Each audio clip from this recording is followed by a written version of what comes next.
Nous pouvons, grâce à deux choses, établir la vérité, j'allais dire absolue presque, dans cette élection. Premièrement, que l'on produise l'ensemble des procès-verbaux dont nous avons demandé la production devant le Conseil constitutionnel et qui n'ont jamais été produits. Même s'ils vont les signer entre-temps, ça va servir de base à contrôler une chose, à vérifier effectivement ce qui s'est passé au niveau des commissions départementales.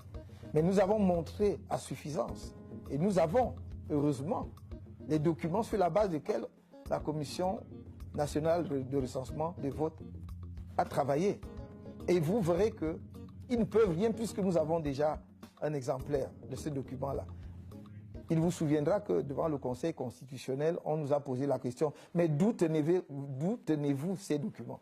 Et nous avons dit de la Commission nationale des recensements des votes, puisque nous y étions représentés, et que ces documents avaient été donnés aux 22 membres de la Commission nationale de recensement des votes. Donc, ils ne peuvent pas les contester. Et nous avons montré que ces documents n'étaient pas signés, donc que c'était de faux documents. Ça, c'est un premier point. Mais le deuxième point, il y a quelque chose qui est contenu dans le code électoral. C'est que les procès-verbaux des commissions locales des votes sont transmis aux commissions départementales de supervision des votes avec ce que l'on appelle les fiches d'émargement. C'est imparable, c'est comme un mouchard. La fiche d'émargement dit exactement qui a voté, quel jour, dans quel bureau de vote. Or, ELECAM a toutes les fiches d'émargement, qu'on les produise.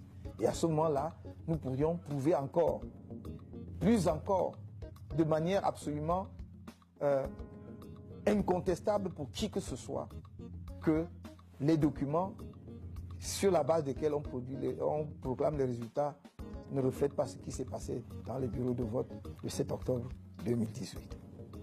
Nous ne pouvons pas vivre indéfiniment sous un régime qui n'a jamais intégré la possibilité d'alternance.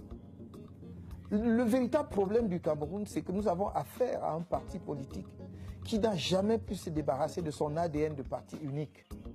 On ne peut pas, à l'issue d'une élection comme celle-ci, où les Camerounais ont exprimé profondément leur désir de changement, où manifestement ils ont désigné quelqu'un d'autre que le président sortant comme prochain président de la République du Cameroun. Et je crois que cette personne, c'est votre humble serviteur, d'après les chiffres que nous avons, que l'on puisse simplement tourner la page.